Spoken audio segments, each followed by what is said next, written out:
Welcome back. It's A3J. ഞങ്ങളുടെ പുതിയൊരു എപ്പിസോഡിലേക്ക് എല്ലാ സുഹൃത്തുക്കൾക്കും സ്വാഗതം. ഞങ്ങളുടെ ഇന്നത്തെ ടോപ്പിക് എന്ന് പറയുന്നത് പേർഷ്യൻ ക്യാറ്റ് പാർട്ട് 3 ആണ്. ഞങ്ങളുടെ മുൻപത്തെ വീഡിയോസ് കണ്ടിട്ടില്ലെങ്കിൽ പ്ലീസ് അതൊന്ന് പോയി കണ്ടിട്ട് വേണം ഞങ്ങളെ പാർട്ട് 3 കാണാൻ വരാൻ വേണ്ടിയിട്ട്.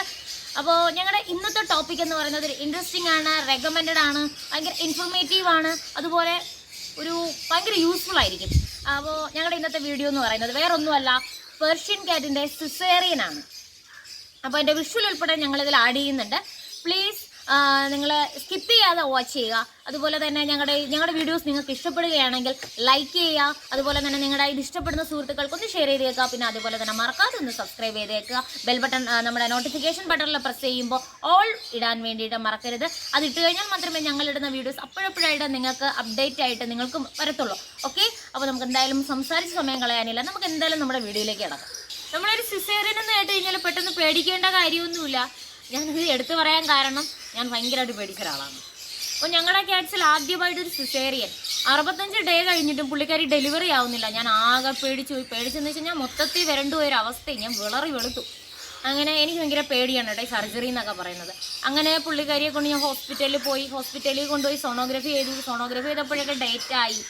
കുഞ്ഞുങ്ങളെല്ലാം നല്ല ഏകദേശം ഡെലിവറി ആവേണ്ട പ്രായം കഴിഞ്ഞു. അങ്ങനെയായി അവസാനം ഞാൻ രാവിലെയാണ് കൊണ്ടുപോകുന്നത്. ഒരു 3 മണി, വൈകുന്നേരം 3 മണി ആകുന്നതോടെ അവർ സർജറിക്ക് 2 മണിക്ക് സർജറിക്ക് കയറ്റി. ഒരു 3 മണി ആകുന്ന നേരം പുള്ളിക്കാരിയുടെ സർജറി കഴിഞ്ഞ് കൊണ്ടുവന്നു. ഒരു 3/4 മണിക്കൂർ സർജറി ഉണ്ടായിരുന്നുള്ളൂ. കൊണ്ടുപോകുന്നതിന് മുൻപ് അനസ്തേഷ്യ എടുത്തു കൊടുക്കാൻ പിടിച്ചു പറഞ്ഞു. എനിക്കത് ഒന്നും മറക്കാൻ പറ്റാത്തൊരു സംഭവമാണ് കേട്ടോ. അനസ്തേഷ്യ എടുത്തു കൊടുക്കാൻ പറഞ്ഞു, പിടിച്ചു കൊടുത്തു. അനസ്തേഷ്യ ഇവരെടുത്തു കഴിഞ്ഞത് എൻ്റെ കൊച്ചാണെങ്കിൽ നമ്മൾ ഈ കൊഞ്ചില്ലേ, പ്രോൺസ്, അത് വളയും പോലെ ഒരു വളഞ്ഞു. ആ ഒരു രംഗം എൻ്റെ മനസ്സിലൊന്നും ഒരിക്കലും പോകത്തില്ല കേട്ടോ. അപ്പോഴൊക്കെ ഭയങ്കര ടെൻഷനായിരുന്നു. പിന്നെ ഇതെല്ലാം കഴിഞ്ഞ് ഒരു 3/4 മണിക്കൂർ ഞാൻ നമ്മളെ ഈ സിനിമയിലൊക്കെ കാണത്തില്ലേ, നമ്മുടെ വൈഫ് ഡെലിവറി ആവാൻ കിടക്കുമ്പോൾ ഹസ്ബൻഡ് ഇങ്ങനെ ഇതിൻ്റെ ഓപ്പറേഷൻ തിയേറ്ററിൻ്റെ ഫ്രണ്ടിലൂടെ നടക്കുന്നൊരു സീന്, അതേപോലെ ഞങ്ങളിങ്ങനെ ടെൻഷൻ അടിച്ചായിരുന്നു പുറത്തിരുന്ന് എന്താവും എന്ന് പറഞ്ഞിട്ട്. അങ്ങനെ ഇരുന്നു. കുറേ കഴിഞ്ഞപ്പോൾ ഞങ്ങൾ കുഞ്ഞുങ്ങളെ എടുക്കണം, ടവല് കൊണ്ടുപോകാൻ പറഞ്ഞു. അങ്ങനെ ഞങ്ങൾ ടവല് കൊണ്ടുപോയി. ഞങ്ങളെ കുഞ്ഞുങ്ങളെ കയ്യിൽ തന്നൊരു സമയം, ഞങ്ങളൊക്കെ ഇങ്ങനെ രോമാഞ്ചം വന്ന് നിൽക്കുമായിരുന്നു. അങ്ങനെ കുഞ്ഞുങ്ങളെ കയ്യിൽ തന്നു. കുറേ കഴിഞ്ഞപ്പോൾ അവളെ കൊണ്ടുവന്നു. അനസ്തേഷ്യയുടെ മയക്കം പുള്ളിക്കാരിക്ക് തീർന്നിട്ടുണ്ടായിരുന്നില്ല. ഏകദേശം ഒരു 11 മണി അന്ന് ഞങ്ങൾ എല്ലാം കഴിഞ്ഞു. പുള്ളിക്കാരി വീട്ടിൽ കൊണ്ടുവന്നു. ഒരു 4-5 മണിയായപ്പോൾ ഞങ്ങൾ വീട്ടിലെത്തി. കാരണം ഞങ്ങൾക്ക് വീടും ഹോസ്പിറ്റൽ ട്രാവലിംഗ് ഏകദേശം 1.5 മണിക്കൂറോളം ഉണ്ട്. അത് കഴിഞ്ഞ് വീട്ടിലെത്തി. വീട്ടിൽ കൊണ്ടുവന്നു. രാത്രി 11 മണിയായിട്ടും പുള്ളിക്കാരി എണീക്കുന്നില്ല. ഭയങ്കര ടെൻഷനായിപ്പോയി. ഞങ്ങൾ ഡോക്ടറിനെ വിളിച്ച് ചോദിച്ചു. അപ്പോൾ പറഞ്ഞു കുഴപ്പമില്ല, അനസ്തേഷ്യയുടെ മയക്കമാണ്, പ്രോബ്ലം ഇല്ല. രാവിലെ കഴിയുമ്പോൾ പുള്ളിക്കാരി എണീറ്റു, ആഹാരമൊക്കെ കഴിച്ചു.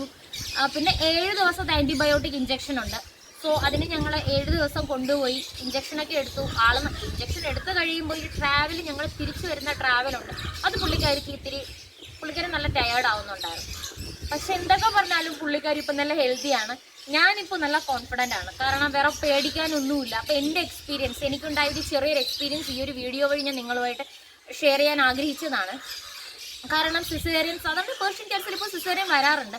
എൻ്റെ ലൈഫിൽ ഇത് ആദ്യമാണ്. അപ്പോൾ എല്ലാവർക്കും ഇതുപോലെ എന്നെപ്പോലെ പേടിച്ചിരിക്കുന്ന ഒരുപാട് സുഹൃത്തുക്കളുണ്ട് പേർഷ്യൻ ക്യാറ്റ് വളർത്തുന്ന. മെയിനായിട്ട് ഒന്നൊക്കെ എടുത്ത് വളർത്തുന്നവരുടെ വീട്ടിലാണ് ഇങ്ങനൊരു പ്രശ്നം വരുന്നത്. അപ്പോൾ പേടിക്കേണ്ട കാര്യമൊന്നുമില്ല. ഇത് വമ്പം കാര്യമൊന്നുമല്ല. പിന്നെ എന്ത് പറഞ്ഞാൽ അതൊരു സർജറിയാണ്. അപ്പോൾ 48 മണിക്കൂർ അതിന് പൂർണ്ണമായിട്ടുള്ള റെസ്റ്റ് കൊടുക്കണം. ഈ വലിച്ച് തൂക്കി എടുക്കുന്നൊരു ശീലമൊക്കെ ഒന്ന് അവോയ്ഡ് ചെയ്യുക. അതിനാ ഒരു 48 മണിക്കൂറൊക്കെ ഇങ്ങനെ 48 മണിക്കൂറല്ലാലും മാക്സിമം റെസ്റ്റ് കൊടുക്കുക. അതാണ് എപ്പോഴും എടുത്ത് ആ ഒരു സമയത്ത് അതിൻ്റെ ഒരു ആവശ്യമില്ല. അവൾ റെസ്റ്റ് എടുത്തോട്ടെ. ആ ഒരു ഇതാണ് എനിക്ക് നിങ്ങളോട് പറഞ്ഞു തരാനുള്ളത്. ഡിസ്റ്റർബ് ചെയ്യാതിരിക്കുക. പിന്നെ പേടിക്കാനുള്ള ഒരു കാര്യമില്ല. ഇപ്പോൾ ട്രീറ്റ്മെൻറ്റൊക്കെ ഉണ്ട്, നല്ല ട്രീറ്റ്മെൻറ്റ് ഉണ്ട്. നന്നായിട്ട് ട്രീറ്റ് ചെയ്ത് കഴിഞ്ഞാൽ ഒരു പ്രോബ്ലം ഇല്ലാതെ നിങ്ങൾക്ക് കുഞ്ഞുങ്ങളെയും നമ്മുടെ മദർ ക്യാറ്റിനെയും നമുക്ക് രക്ഷിക്കാൻ പറ്റും. പിന്നെ എന്ത് ചെയ്യുക, മാച്ച് ചെയ്യുന്ന ഡേറ്റ് ഒന്ന് കുറിച്ച് വെച്ചിട്ട് ഡേറ്റ് കണക്കാക്കുക. 65 ദിവസത്തിന് മുകളിലായി കഴിഞ്ഞാൽ പിന്നെ ഒരു പരീക്ഷണ വസ്തുവായിട്ട് വച്ചിരിക്കാതിരിക്കുക. ഡോക്ടറെ കാണിക്കുക. അപ്പോൾ ഡോക്ടർ പറയുന്നത് എന്താണോ അതിനനുസരിച്ച് ചെയ്യുക. ഓക്കെ, അപ്പോൾ നമ്മുടെ ഈ പൂച്ച സിസേറിയൻ വീഡിയോയിൽ എനിക്ക് ഇനി പറയാനുള്ള കാര്യങ്ങളെന്ന് വെച്ച് കഴിഞ്ഞാൽ ഞങ്ങളുടെ 7 ദിവസത്തെ എക്സ്പീരിയൻസ് ആണ്. ഈ 7 ദിവസം ആൻറ്റിബയോട്ടിക് ഇഞ്ചക്ഷൻ ഉണ്ടായിരുന്നു. ഈ സിസേറിയൻ കഴിഞ്ഞതിന് ശേഷമാണ്, അതിന് ശേഷമുള്ള നീണ്ട 7 ദിവസം. അതിന് എന്ന് ഇഞ്ചക്ഷൻ ഉണ്ടായിരുന്നു, ആൻറ്റിബയോട്ടിക് ഇഞ്ചക്ഷൻ. അത് കഴിഞ്ഞിട്ട് 1.5 ദിവസം വെച്ച് ഇതിൻ്റെ ഈ സ്റ്റിച്ചെല്ലാം സ്റ്റിച്ചെന്ന് വെച്ച് കഴിഞ്ഞാൽ അതിൻ്റെ ഡ്രസ്സിങ് ഒന്നുകൂടെ ചെയ്ത് വിടും അവർ. നല്ല രീതിയിൽ കെയർ ആയിട്ട് നോക്കി ശ്രദ്ധിച്ചായിരുന്നു അവരുടെ ഇതെല്ലാം. ഞങ്ങൾക്കത് ഒരുപാട് ആശ്ചര്യമായിരുന്നു. ആദ്യമൊക്കെ ആശ്ചര്യമായിരുന്നു. ഒരു നമ്മളെ സ്നേഹിക്കുന്നത് പോലെ നമ്മളെ പൂച്ചയെ നമ്മൾ സ്നേഹിക്കുന്നത് പോലെ വേറൊരാൾ ആ രീതിയിൽ ട്രീറ്റ് ചെയ്യാന്ന് പറയുന്നത് ഒരു അത്ഭുതം എന്ന് പറഞ്ഞാൽ എനിക്ക് അതായിരുന്നു അത്ഭുതം കേട്ടോ. അവർ നല്ല സ്നേഹത്തോടെ അതൊന്ന് ജസ്റ്റ് ഒന്ന് ഈ അസ്വസ്ഥത കാണിക്കുമ്പോൾ കുഞ്ഞേ എന്നൊക്കെ തട്ടി വിളിച്ചിട്ട് അങ്ങനെയായിരുന്നു അവരുടെ ട്രീറ്റ്മെൻറ്റ്. അതെനിക്ക് ഒരുപാട് സന്തോഷം തരുന്നത്, എനിക്ക് കോൺഫിഡൻറ്റ് ഒരുപാട് തരുന്നതായിരുന്നു അവരുടെ ആ ട്രീറ്റ്മെൻറ്റ്. അത് പറയാതിരിക്കാൻ പറ്റത്തില്ല. അത് എനിക്ക് വീഡിയോയിൽ ഞാൻ ഏറ്റവും കൂടുതൽ പറയണമെന്ന് ആഗ്രഹിക്കുന്നു അവരുടെ ട്രീറ്റ്മെൻറ്റ്. എനിക്ക് ഒരുപാട് സന്തോഷം തരുന്നതായിരുന്നു അവിടുത്തെ ട്രീറ്റ്മെൻറ്റ് എന്ന് പറയുന്നത്. പിന്നെ ഇപ്പോൾ 7 ദിവസം കഴിഞ്ഞിട്ടുണ്ട് കേട്ടോ. അത് കഴിഞ്ഞിട്ട് 10 ദിവസത്തെ ഓറൽ ട്രീറ്റ്മെൻറ്റാണ് അവർക്കിപ്പോൾ. എന്ന് വെച്ച് കഴിഞ്ഞാൽ ഞങ്ങളാണ് ട്രീറ്റ് ചെയ്യുന്നത്. 1.5 ദിവസം വച്ച് ഇപ്പോൾ 1.5 ദിവസം കഴിയുമ്പോൾ അതിൻ്റെ ഈ സ്റ്റിച്ചിൻ്റെ ഈ ഒരു കവറിങ് എല്ലാം മാറ്റിയിട്ട് ഞങ്ങളാണ് ഇപ്പോൾ ഡ്രസ്സ് ചെയ്ത് കൊടുക്കുന്നത്. ആദ്യം എല്ലാം ചെയ്തപ്പോൾ ഒരു ബുദ്ധിമുട്ട് തോന്നി. ഞങ്ങൾക്ക് ആദ്യമായിട്ട് ചെയ്യുന്നതാണ് ഇങ്ങനെ ഡ്രസ്സിങ് ഒക്കെ. അപ്പോൾ ഒരു ബുദ്ധിമുട്ട് തോന്നിയെങ്കിൽ ഇപ്പോൾ ഞങ്ങൾക്ക് ഏകദേശം ഞങ്ങളും ചെയ്തു തുടങ്ങി. അവൾക്ക് ബുദ്ധിമുട്ടില്ലാത്ത രീതിയിലൊക്കെ ഞങ്ങൾ ചെയ്തു തുടങ്ങി. പിന്നെ ഇപ്പോൾ 10 ദിവസം ഇത് കഴിഞ്ഞതിന് ശേഷം ഒന്നുകൂടെ ഡോക്ടറെ കൊണ്ടുപോയി കാണിക്കാൻ പറഞ്ഞിട്ടുണ്ട് അവളെ. അപ്പോൾ ഈ 10 ദിവസം കഴിഞ്ഞ് കഴിഞ്ഞാൽ ഞങ്ങൾ വീണ്ടും കൊണ്ടുപോകും. അപ്പോൾ എനിക്ക് പറയാനുള്ളൊരു കാര്യം, ഡോണ്ട് വെറി. നിങ്ങൾക്ക് ഇങ്ങനെ ഒരു ഇത് വീട്ടിൽ വന്നു കഴിഞ്ഞാൽ ടെൻഷൻ അടിക്കേണ്ട കാര്യമില്ല. ഞാൻ എൻ്റെ ഒരു എക്സ്പീരിയൻസ് ആണ് പറഞ്ഞു തന്നത്.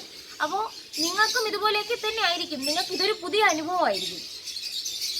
ശ്രദ്ധിക്കേണ്ട ഒരു കാര്യം, ഡേറ്റ് കഴിഞ്ഞ് കഴിഞ്ഞാൽ ഡോക്ടറെ കൺസൾട്ട് ചെയ്യാൻ മടി കാണിക്കരുത്. ഒരു പരീക്ഷണ വസ്തുവായിട്ട് യൂസ് ചെയ്യാതിരിക്കുക. ഡോക്ടറെ കൊണ്ട് കാണിക്കുക. കറക്റ്റ് ട്രീറ്റ്മെൻറ്റ് എപ്പോഴാണോ ആവശ്യം ട്രീറ്റ്മെൻറ്റ് കൊടുക്കുക. അപ്പോൾ നിങ്ങൾക്ക് ടെൻഷൻ അടിക്കേണ്ട ഒരു കാര്യം വരത്തില്ല. ഓക്കെ. പിന്നെ എനിക്കൊരു റിക്വസ്റ്റ് ഉണ്ട്, ദയവായിട്ട് ഈ ഒരു സിസേറിയൻ കൂടെ ഈ ഒരു പൂച്ചയുടെ ഈ ഒരു സമയത്ത് കൂടെ നിങ്ങൾ വീഡിയോ എടുത്തില്ലേ എന്നൊരു ചിന്താഗതി കാണുന്ന 1-2 പേരിലെങ്കിലും ഉണ്ടായേക്കാം. അപ്പോൾ നിങ്ങൾ ഒരിക്കലും ആ രീതിയിൽ ചിന്തിക്കരുത്.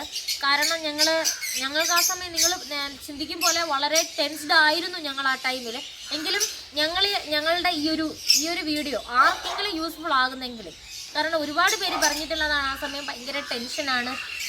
ആ ഒരു ഇത് പറഞ്ഞിട്ടുള്ളത് കൊണ്ടാണ് എന്നാൽ കഴിയുന്ന പെട്ടെന്ന് അവളുടെ പിടിച്ചു കൊടുക്കുന്നതൊക്കെ സമയമുണ്ട്. അപ്പോഴൊന്നും ഇനി ഞങ്ങൾക്ക് വീഡിയോ എടുക്കാൻ പറ്റത്തില്ല.